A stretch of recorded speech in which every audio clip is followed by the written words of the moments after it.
All right, let's talk about every mod I have on my 300L Rally.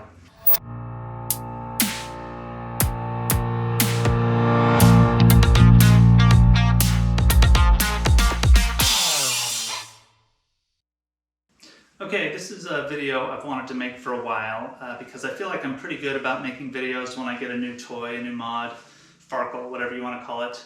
Because I'm excited about it. I want to show everybody what it's like, if I like it, and all that. But not so good about coming back and saying this was a good idea, this was a bad idea. Would I buy it again, or would I go with something else?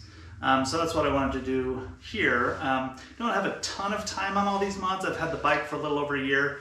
And most of these mods I put on fairly early, some of them later than others, but at least you'll have a good idea of my opinion of all these things that I've done to it, if they've held up, and would I buy the same thing again if I had it to do over. I'm going to start at the front of the bike and move back, and hopefully I won't miss anything in the process. I haven't done a ton, so I don't think it'll be too hard. So at the very front, I guess the most recent mod I've done is the suspension, front and back, and not a ton of time on the suspension yet. I can already tell it is a huge upgrade to the rideability. It cures the pogo stick effect. Very expensive. So that one I would do again just because I was ready for it. I've had the bike long enough to know that I want to keep it for a while, and so I just want to make it the best I can. So yes, I would do it again. But in terms of durability, all that kind of stuff, I can't really speak to it other than Rally Raid has a great reputation. I trust them. They've got a warranty. Not worried about the suspension at all unless it's a problem with how I actually installed it. I think I got it right. So moving on from the suspension. So let's see, I've got this phone holder. Can't remember the name of it. I think it's just a Chinese thing. I'll put a link to it. Incidentally, I will put Amazon links to anything that I bought on Amazon. I do have an affiliated account, so if you happen to click on one and buy it, I'll get $1 or $2. It's not going to hurt my feelings if you buy something somewhere else. Anyway, this phone holder is super solid. It was relatively cheap. I think it was $20 or $30 at most, and it grabs the phone and just holds it tight. I have an old iPhone 8 Plus, the big one, that is network locked. Long story, but I use that for GPS. I would not recommend using something like this with an iPhone especially. I'm not sure how it is with Androids. But if you use a mount like this with no kind of vibration dampening system, I think Quad Lock has one that has vibration dampening. Anyway, if you use something like this with an iPhone, you are very likely going to break your camera. This camera I don't care about. This is just a throwaway phone that I use for GPS, but just keep that in mind. Don't put a phone that you care about on an unvibration dampened mount because it just shakes the internal mounts of the camera loose and you'll get this wobbly effect on your camera. I've done that to a different iPhone. Don't do that. But this thing is super durable. Been down 4 or 5 times in it, crashed, and it always holds the phone there solid, no problems at all. And in conjunction with this phone, I have a USB adapter that I've added, and this is one that came with the plug that fits right into the auxiliary plug that sits under here on the Rally. I think on the L it's somewhere up here in the headlight area, but anyway, there's plenty of cable, ran it down there, plugged it in. It had a little screw. I couldn't find a place to attach it anywhere, so I just Gorilla taped it to my tower here, and it works great. It's got an on-off switch. I always leave it on, but I just have my phone always plugged into that. Again, it's worked great. Never had a problem with it when I've laid the bike down or anything like that. So yeah, I'd buy this again because it was way cheaper than like one that you get from, I think, SRC Moto. They've got one that, sure, it's better quality and it mounts more nicely, but it's like 4 times the price. So this is great. I'll put a link from that. I think I got that one on eBay. So moving back to my hand guards. These handguards are cheap Chinese Zeta ripoffs that I got from Amazon. and they are decent. They're 28 bucks, and when I've laid this bike down a couple times, and this left one did get bent, and I thought about taking it off and trying to hammer it in place and all that kind of stuff to get it back to the shape I wanted it. It was still functional. It still, you know, provided protection for my hands and my levers, but it just looked wonky to me, and you know, I'm kind of OCD that way, so I replaced it. So if I had like actual Zeta hand grips or a Service or Bark Busters or even Tusk or something like that, would they have bent? Maybe, I don't know. But these ones are cheap enough that, yeah, I bought it again. Now I have an extra right one because the right one's fine. So if that one ever bends, I can switch it out. And it's 29 bucks, 28 bucks. So, you know, take that for what it's worth. I'll put a link if you want it, but if you want something higher quality, I wouldn't fault you. But they are attached on the front here to these Zeta, actual Zeta, not rip-off, triple tree mounts, which I really like. I prefer these triple tree mounts to the adjustable tension mounts that most handguards come with. You know, they have this post that kind of comes and just clamps onto the handlebar. And that's great if you like a lot of options for the angle of your handguards. With this triple tree mount, it is where it is. I mean, this is static onto your triple tree. There's only one way to go. I happen to like that because I don't like messing with the angle of these, and plus it's just super rigid and solid. Love it. So these are not cheap. I think these were $70 for these two pieces of metal from Zeta. The only place I could find those when I bought them was from WeBike in Japan. But these are great. All right, next we've got these double take mirrors. I've actually had these mirrors longer, quite a bit longer than I've had the bike. They've been on another bike that I had. They've had quite a few spills because they had the joy of being on the bike that I learned how to ride on. So they've been dinged up here, and you know, a few little scratches, but absolutely solid as a rock. Some people don't like the look of them. I kind of like the utilitarian, just kind of husky look of them. But yes, I would definitely buy these again. I'll put links to them. All right, it seems like all of my mods are just right in the section. The next thing I want to talk about is my actual handle bar. I've got the Pro Taper CR Mid fat bar. I like it because I don't like the crossbar that you tend to have on the 7/8 non-fat bars. Just aesthetically, I like it better. Would I do it again? Probably, just because I like the shape of this one. I don't think it's any better than like the Tusk fat bars or any others. But I happen to like the setup, so yeah, if I had to buy it again, I would. But yeah, this handlebar has held up great. Again, I've been down about 4 times, a couple of them pretty hard, and no bends, no problems at all. Along with the handlebars, I put some anti-vibration inserts into the ends of the handlebars just because I was having problems with my hands kind of going numb frequently after riding for about an hour. And that's from a company called Fasst. I'll put a link there. I think I got those from Rocky Mountain ATV. And they worked. They just added a little bit of density so it doesn't vibrate as much. I don't think you'd need that if you're keeping the stock handlebars, because they have these weights in the end, and I think that kind of does the same thing as these anti-vibration inserts, but I feel like it helped. And along with these inserts for anti-vibration, I actually installed these Rox 2-inch anti-vibration risers. And I think that they helped with the vibration as well, and they've held up great. I like the placement of them. For me, it just feels more natural when I'm in the fighting position or just standing and just kind of cruising around, getting off my butt for a while. I like the risers.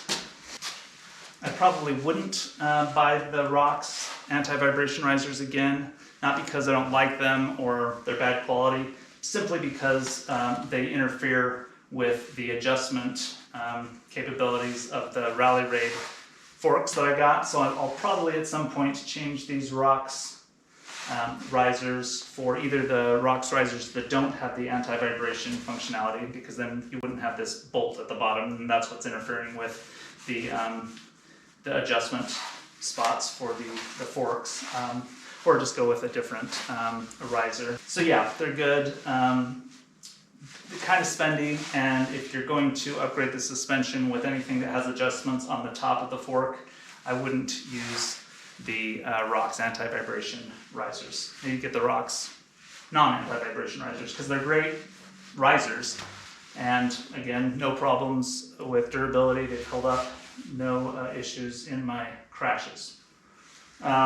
Moving down are the actual crash bars. Now these are from Outback Motortek. As far as I know, they're the only company that makes these types of things. The crash bars themselves are solid as a rock, no issues with them, but the place that they mount to, and you know, this isn't Outback Motortek's fault, this is the only place you could mount it to.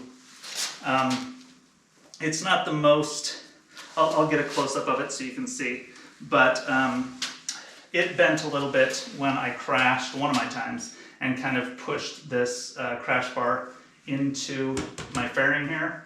And so I had to, you know, kind of just really muscle it back down, kind of hit it with a rubber mallet and kind of got it back away. And again, it only moved about 1/4 of an inch, but it was enough to bother me. And that's the fault of where the mounting point that they have here, not the product itself. The product itself is solid as a rock. I mean, it's been scuffed up from the crashes, but it's just doing its job. It's taking the scuffs and the beating instead of the guts of the bike. So yes, I would definitely buy these again. Totally worth the investment. I think they've saved my bike a couple of times. All right. Moving back to my giant loop tank bag. This is the little guy. They call it the buck and roll, I believe. And for me, this is just perfect. I would definitely buy this again. It's durable, no issues with the zippers, no issues with the straps.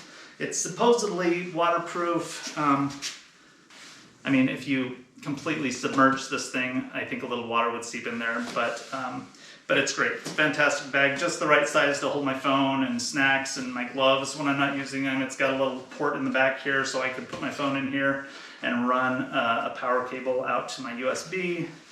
Love this bag, and it's been solid as a rock. Definitely buy that again. Kind of spendy though. It's about I want to say about $100. I'll put a link to that just for this little bag. All right, and I think that finally does it for this section of the bike. Moving towards the rear of the bike. All right, this rear rack is from a company called AXP Racing, I believe. I'll double check that, but I'll put a link to it. It's made out of plastic. It's the first upgrade I ever did, and I really, really like it. It's a little wide for some people, so if that's a concern for you, it's not one of these, you know, low-profile ones that's just as wide as your seat. That's the reason I bought it, because it's got these handles that I was hoping would help me. If I tipped over, I could grab that and pull it up, and it has done that. It's a lifesaver for me. Really like it. It's taken a couple little scuffs along the bottom edge. Somebody else pointed this out to me too, that the bottom edge is actually a little bit sharp, which could potentially eat into your straps, I suppose. So he recommended, and I think I'll take the recommendation of sanding this bottom edge down a little bit, and that would kind of undo some of this scuffing that I got in one of my laydowns. So, but yes, it's durable. I would definitely buy this rack again.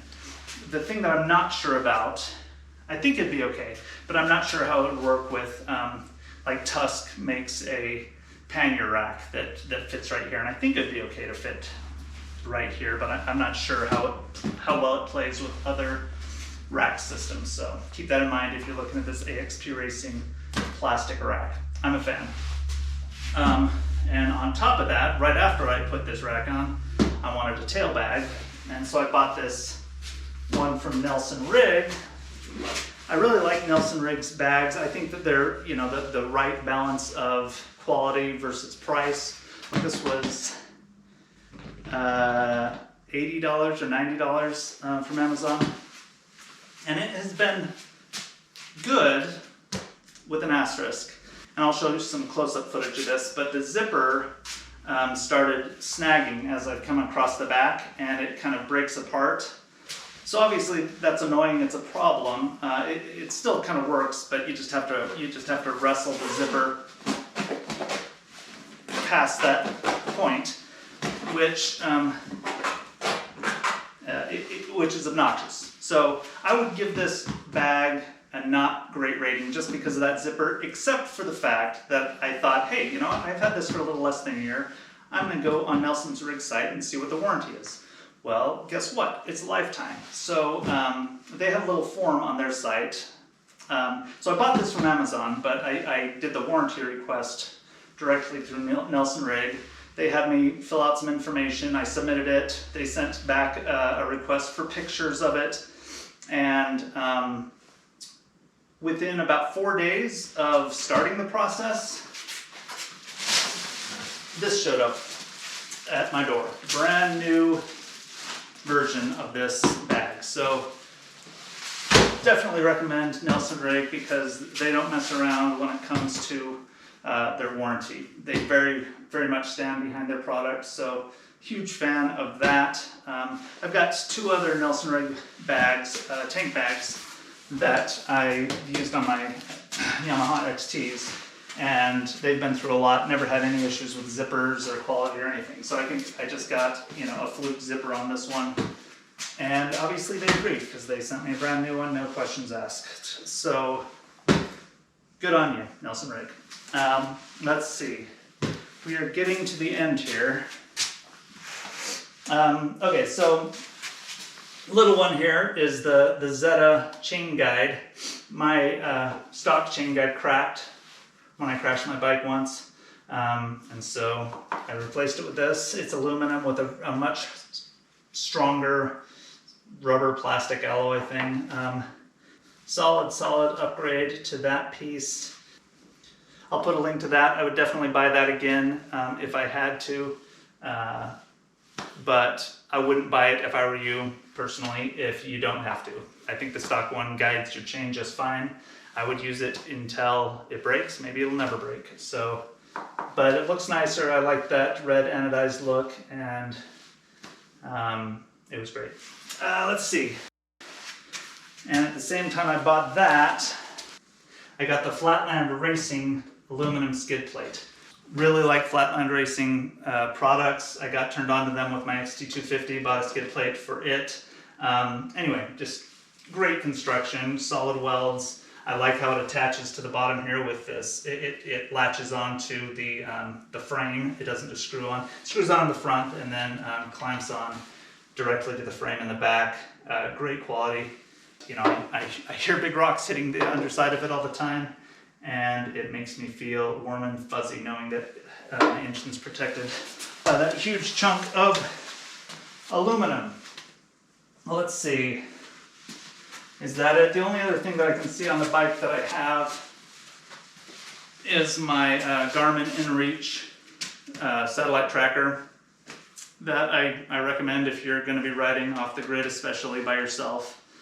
This thing, you know, you could be on the top of Mount Everest and it would find you. I don't know if anybody could come up and rescue you if you're on the top of Mount Everest, but they'd at least know where you were freezing to death. So I've never had to use this for emergencies, but I do use it to text my wife sometimes when I'm gone. I've used it to look up weather reports when I'm off the grid. So yeah, great. There's a subscription with the Garmin InReach, so keep that in mind. I think my subscription is like 25 bucks a month, so there's a price to pay for the security of that guy. And I think that is it. Oh, the last thing I guess is these heated Oxford grips. And I'm just coming up on the season here. It's mid-October where I'm going to start loving these again. Didn't care about them in the summer, other than they're quite a bit chunkier, the wider diameter than the stock grips, and I like that. It just kind of feels solid in my hands. I got the Adventure model, which is the wide version. They're wider than stock, so if you do that and you don't want to cut them down, you'll have to move all your controls in a little bit, which isn't a big deal if you're upgrading the handlebar too, which is what I did. Bigger deal if you want that wide grips on the stocks because there's a hole drilled into the handlebars where there's a little nub that keeps your controls from twisting. You'd have to take those off, re-drill the hole, or grind the knob off and tape it up or something to keep them from spinning around. So if you get like the sport version of the Oxford grips, if you want heated grips, they're narrower, so closer to stock. You wouldn't have to do all the finagling that I did. But I happen to like the wideness of them. Just feels good in my hands, and it was worth the little extra effort to kind of reposition everything on this new bar. And I think that is it. So really, I don't have many complaints about anything. Yes, these cheap handguards bent. Whether nicer handguards would have bent or not is a mystery, but you know, I have a hard time like wholeheartedly recommending these cheap Chinese things, even though I bought them again. Everything else I'm very happy with, and I would 100% buy again. I hope this has been helpful. I appreciate you watching. Subscribe if you feel like it, and ride safe.